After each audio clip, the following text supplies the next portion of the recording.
Good morning. நான் உங்கள் maths teacher பேசுகிறேன். All of you welcome to our maths ma'am TNPSC class. இன்றைக்கி நம்ம பார்க்க போகிறது காம்பவுண்ட் இன்ட்ரெஸ்ட்டு. அதில் பாரு ஒரு சம்மு. இந்த பிரின்சிபல் வந்து நம்ம போடுற அசல் பி வந்து 30,000 ரூபா போடுறோம். அதாவது எத்தனை வருஷத்துக்கு? 2 வருஷம். மொதல் வருஷம் வந்து 7% வட்டி வீதத்தில் போடுறோம். அதே ஃபார் செகண்ட் இயர் வந்து 8% வட்டி வீதத்தில் போடுறோம். மொதல் வருஷத்துக்கு 7% வட்டி வீதம் கொடுக்குறான், 2வது வருஷத்துக்கு 8% வட்டி வீதம் கொடுக்குறான். அப்போ காம்பவுண்டட் ஆனுவலி. அப்போ ஃபைண்ட் காம்பவுண்ட் இன்ட்ரெஸ்ட். அப்போ ஒரு வருஷத்துக்கு ஒருக்கா கூட்டு வட்டி கணக்கிடப்படுகிறது அப்படிங்கிறான். அப்போ இந்த 2 வருஷம் கழித்து நமக்கு எவ்வளவு இன்ட்ரெஸ்ட் கிடைக்கும், எவ்வளவு கூடுதல் கிடைக்கும் அப்படிங்கிறது தான். இப்போ நமக்கு ஒன்றுமே இல்லை பாரு. இது மொதல் வருஷம், இது 2வது வருஷம். அப்போ நமக்கான ஃபார்முலா நம்ம பார்த்தாவே தெரியும். அப்போ ஏ கூடுதல் ஏ ஈக்குவல் டு பி இன்ட்டு என்ன போடுவோம்? 1 + R/A/100ன்னு போடுவோம். இது மொதல் வருஷம் A/100 இன்ட்டு 1 + B/100. இது 2வது வருஷம். புரிஞ்சுதா கண்ணு? மொதல் வருஷம் A/100, 2வது வருஷம் B/100. அப்போ A ஈக்குவல் டு நாம் போடுறது வந்து எவ்வளவு? 30,000 ரூபா இன்ட்டு பாருங்கள், மொதல் வருஷம் 7/100 இங்கே வருமா? அப்போ 1 + 7/100 இன்ட்டு 2வது வருஷம் 8. அப்போ 1 + 8/100. நீ கொஞ்சம் மனசுக்குள்ளேயே போடுற மாதிரி இருந்தால் டக்குன்னு 30,000 இன்ட்டு 7/100 குறுக்க பெருக்கல் பெருக்கினீங்கன்னா 100, 107 அப்படியே போட்டுக்கலாம். நீ 30,000 இன்ட்டு மொதல் வருஷம் வந்து பார்த்திங்கன்னா 107/100. 2வது வருஷம், அதாவது இது ஜஸ்ட்டு கிராஸ் மல்டிபிள் தாங்கன்னா 100ஓட 7 கூட்டினா 107. 2வது வருஷம் அதே மாதிரி இங்கே பெருக்கிக்கிட்டிங்கன்னா 100 100 100 100ஓட 8 கூட்டினா 108/100. இவ்வளவு தான். இப்போ பாரு, இந்த 2 0 அடிச்சுக்கலாம். அதே மாதிரி இந்த 2 0க்கு 2 0 அடிச்சுக்கலாம். அப்போ நமக்கு இருக்கிறது 3 இன்ட்டு 107 இன்ட்டு 108. இதை பெருக்கி போட்டிங்கன்னா நமக்கு கூடுதல் கிடச்சிரும். அப்போ கூடுதல் ஏ ஈக்குவல் டு இதை மல்டிபிள் பண்ணி போட்டுக்கோ, பெருக்கி போட்டுக்கோ, 34,668.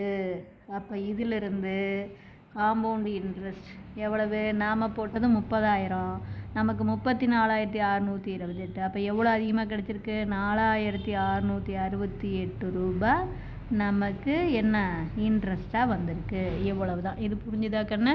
இது ஒன்றுமே இல்லை, ஜஸ்ட்டு நீ அப்படியே போட்டுக்கலாம். பாரு, 30,000 இன்ட்டு 7%னா 7/100, கிராஸ் மல்டிபிள் பண்ணால் 107/100. இது 8%, 108/100. இதை மட்டும் நீ போட்டினாவே போதும். இது மூலம் உனக்கு புரியறதுக்காக நான் ஃபார்முலா போட்டேன்.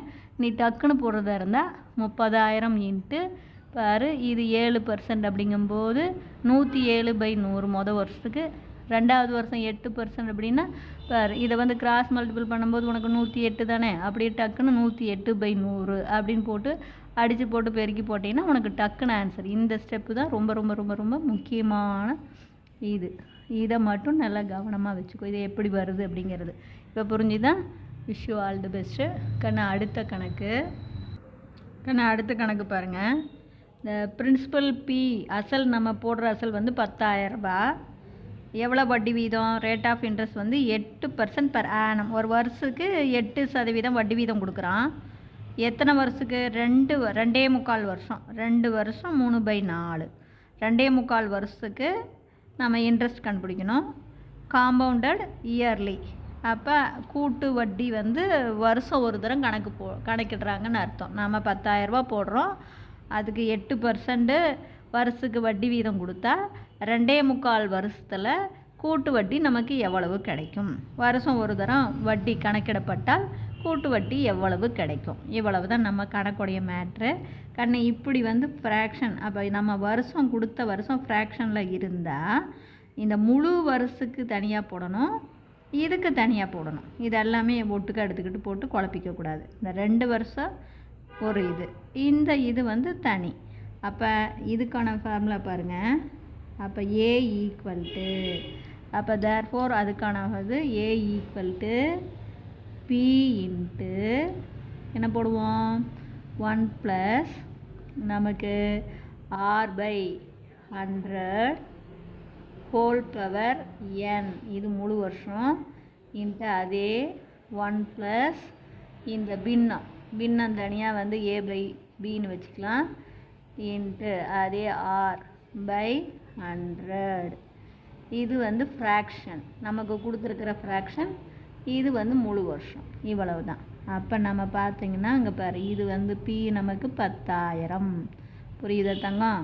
1 ப்ளஸ் R 8, அப்போ 8/100 ஹோல் பவர் n 2 வருஷம் முழுசாக, அப்போ 2 இன்ட்டு 1 ப்ளஸ் அடுத்த ஃப்ராக்ஷன் 3/4, அப்போ 3/4 இன்ட்டு 8/100. அதாவது முழு வருஷத்துக்கு தனியாக போடணுங்கன்னா ஃப்ராக்ஷனுக்கு தனியாக போடணும், இவ்வளவு தான், வேறு ஒன்றுமே கிடையாது. 3/4 இன்ட்டு அதே 8/100 தான், இங்கேயும் அதே 8/100 தான். அப்போ நீ இங்கே அடிச்சுக்கலாம், இங்கே அடித்தா 1 4 2 8, இதை அப்படியே ஜஸ்ட்டு கிராஸ் மல்டிபிள் பண்ணிக்கோ, அதுதான் உனக்கு ஈஸி. அப்போ தேர்ஃபோர் நமக்கு 10,000 இன்ட்டு இது பாரு 100, 100ஓட 8 கூட்டினீங்கன்னா 108, 108/100 இன்ட்டு இதை 2 தரம் போடணும், 108/100 இன்ட்டு இங்கே பாரு, இங்கே பெருக்கினா 100, இங்கே 2 6, அப்போ இது 100 6 கூட்டினீங்கன்னா 106, அப்போ 106/100. அப்போ பாரு 4 0 2 0 2 0க்கு 2 0, இப்படி 0 அடிக்கிறது ரொம்ப ஈஸி. அதனால் நம்ம இப்படி அடித்து போட்டிங்கன்னா அது வகுக்கணும், இங்கே அடிக்கவே தேவையில்லை. இங்கே 2 0 அடிக்கிறதுனால இங்கே 2 டிஜிட் தள்ளி புள்ளி வச்சுக்கிங்க. அப்போ நமக்கு இருக்கிறது இங்கே பாருங்கள் 108 இன்ட்டு 108 இன்ட்டு 1.06, அவ்வளோதான். பெருக்கி பார்த்து எல்லாம் பெருக்கி போட்டுருங்க, அப்புறம் 2 டிஜிட் தள்ளி புள்ளி வைங்க.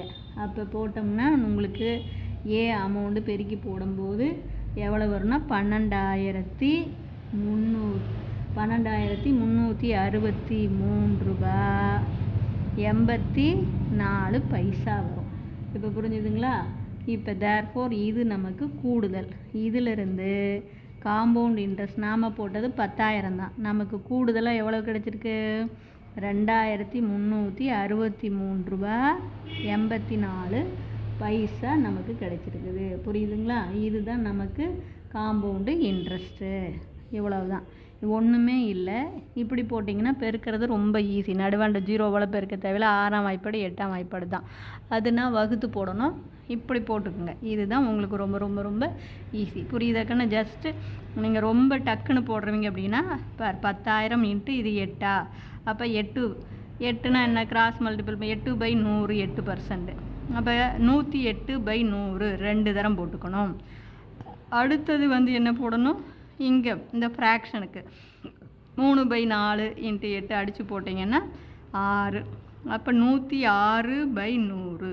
இப்போ அடித்து போட்டு பெருக்கி போட்டுக்கிட்டிங்கன்னா ரொம்ப ஈஸி. அடித்து போடுற வேலை ரொம்ப இல்லை, ஈஸி. அடுத்த கணக்கு பாருங்கள். The value of motor cycle 2 years ago was 7,000. It depreciate at the rate of 4% per annum. Find the present value. ஒரு மோட்டார் சைக்கிளோடைய விலை 2 வருஷத்துக்கு முன்னாடி 7,000 ரூபா. இது டிப்ரிஷியேட்னா தேய்மானத்தினுடையனால குறையுது. அது என்ன ரேட்டில் குறையுது, வருஷம் 4% per annumனா வருஷம் அப்படின்னா ஒரு வருஷத்துக்கு 4% அதனுடைய இனிஷியல் ரேட்லேருந்து தொடக்க விலையிலேருந்து 4% வருஷம் குறைஞ்சிக்கிட்டே போகுது. அப்போ ஃபைண்ட் த ப்ரெசன்ட் வேல்யூ. அப்போ ப்ரெசன்ட் வேல்யூ என்ன, 2 வருஷத்துக்கு அப்புறம் அதனுடைய வேல்யூ என்ன. 2 வருஷத்துக்கு முன்னாடி 7,000 அப்படின்னா 4% குறைஞ்சிக்கிட்டே போகுது, தேய்மானம் ஆகிக்கிட்டே போகுது, அதனுடைய ரேட் குறையுதுன்னா 2 வருஷத்துக்கு அப்புறம் அதனுடைய வேல்யூ என்ன. இன்க்ரீஸ் ஆகுதுன்னா அதே ஃபார்முலா தான், ப்ளஸ்ஸு. டிக்ரீஸ் ஆகுதுன்னா மைனஸ். அப்போ நமக்கு அதனுடைய ரேட் நீ போடுறது என்ன, டிக்ரீஸ்க்கா, அப்போ அதே P into 1 minus R/100 whole power n. கண்ணு வட்டினா இன்க்ரீஸ் ஆகும், அப்போ இந்த இடத்துல ப்ளஸ்ஸு. இது தேய்மானம் ஆகுதுன்னா டிக்ரீஸ் ஆகும். இந்த மோட்டார் சைக்கிள் அப்படிங்கிறது எல்லாம் நமக்கு இந்த ஃபேக்ட்ரியோடைய பயன்படுத்துகிற பொருள் இதெல்லாம் டிக்ரீஸ் ஆகும், அப்போ இங்கே மைனஸ். இவ்வளோ தான் வித்தியாசம், ஒன்றுமே கிடையாது. அப்போ பாருங்கள், இது வந்து P வந்து நமக்கு என்ன 7000 இன்ட்டு புரிஞ்சுதுங்களா 1 மைனஸ் R எவ்வளோ வந்து குறையுது 4/100. எத்தனை வருஷம் கழிச்சு 2 வருஷம் கழிச்சு என்ன ரேட். இது அப்படியே கிராஸ் மல்டிபிள் தான். 100 100ல் 4 போச்சுன்னா 96. அப்போ நீ என்ன போடுவ, அப்படியே 70,000 புரியுதா கண்ணு. அதாவது மோட்டர் சைக்கிளுடைய விலை வந்து 70,000. அந்த 70,000 வந்து குறையுது, வருஷம் 4% குறையுது. அப்போ 70,000 இன்ட்டு இது அப்படியே கிராஸ் மல்டிபிள் பண்ணிங்கன்னா என்ன வரும் 96/100 இன்ட்டு 96/100. பாருங்கள், இது 2 வருஷம்னால 2 டைம் போட்டுக்கிறோம். இது வந்து இங்கே கிராஸ் மல்டிபிள். நல்லா பார்த்துக்கன்னு, the value of the motor cycle, அதாவது ஒரு மோட்டார் சைக்கிளுடைய விலை 2 வருஷத்துக்கு முன்னாடி 70,000. இது வருஷம் 4% குறையுது. அப்போ 2 வருஷம் கழித்து வேல்யூ என்ன குறையுது அப்படிங்கும்போது மைனஸ் போட்டுக்கணும். இப்போ இந்த அடிக்கிறது பேர் 2 0 இப்படி போட்டிங்கன்னா உனக்கு அடிக்கிற வேலை ரொம்ப ரொம்ப ரொம்ப ஈஸியாகிடும். இனிமேல் நீ பெருக்கிறது தான். எதாவது 7 இன்ட்டு 96 இன்ட்டு 96 இதை பெருக்கிக்கோ. இதை பெருக்குனீன்னா உனக்கு வர்ற ஆன்சர் வந்து 64,512 ரூபாய். அப்போ 2 வருஷம் கழித்து அந்த மோட்டர் சைக்கிளுடைய விலை 64,512 ரூபாய். புரிஞ்சுதா கண்ணு. Wish you all the best. இதில் ஏதாச்சும் சந்தேகம் கண்ணு, இங்கே இடத்துல அதிகரிச்சதுன்னா ப்ளஸ்ஸு, குறைஞ்சதுன்னா மைனஸ், இவ்வளோ தான். வேறு எந்த ஒரு இதுவுமே கிடையாது. இந்த காம்பவுண்ட் இன்ட்ரெஸ்ட்டை பொறுத்த வரையும் இங்கே பார்த்தீங்க அப்படின்னா ஒன்று இங்கே n இருக்கும், இங்கே 100 இருக்கும். அதே வந்து வருஷம் ஆஃப் ஏலி 6 மாதத்துக்கு ஒருக்கா வட்டி கணக்கிடுறாங்க அப்படின்னா இந்த இடத்துல ப்ளஸ்ஸு, இங்கே 2n, இங்கே 200. அதே 3 மாதத்துக்கு ஒருக்கா வட்டி கணக்கிடுறாங்க அப்படின்னா 3 மாதம் அப்படின்னு பார்த்தா வருஷத்தில் 4 இல்லையா, அப்போ இங்கே ப்ளஸ்ஸு, இங்கே 4n, இங்கே 400, இவ்வளவு தான். அதே குறையுதுன்னா இந்த இடத்துல என்ன போடணும், மைனஸ் போடணும். இதில் நீங்கள் ஈஸியாக மெமரியில் வச்சுக்கலாம், நீங்கள் குழப்பிக்கவே தேவையில்லை, எல்லாம் பெருக்கி போடுறது மட்டும்தான். Wish you all the best. Thank you.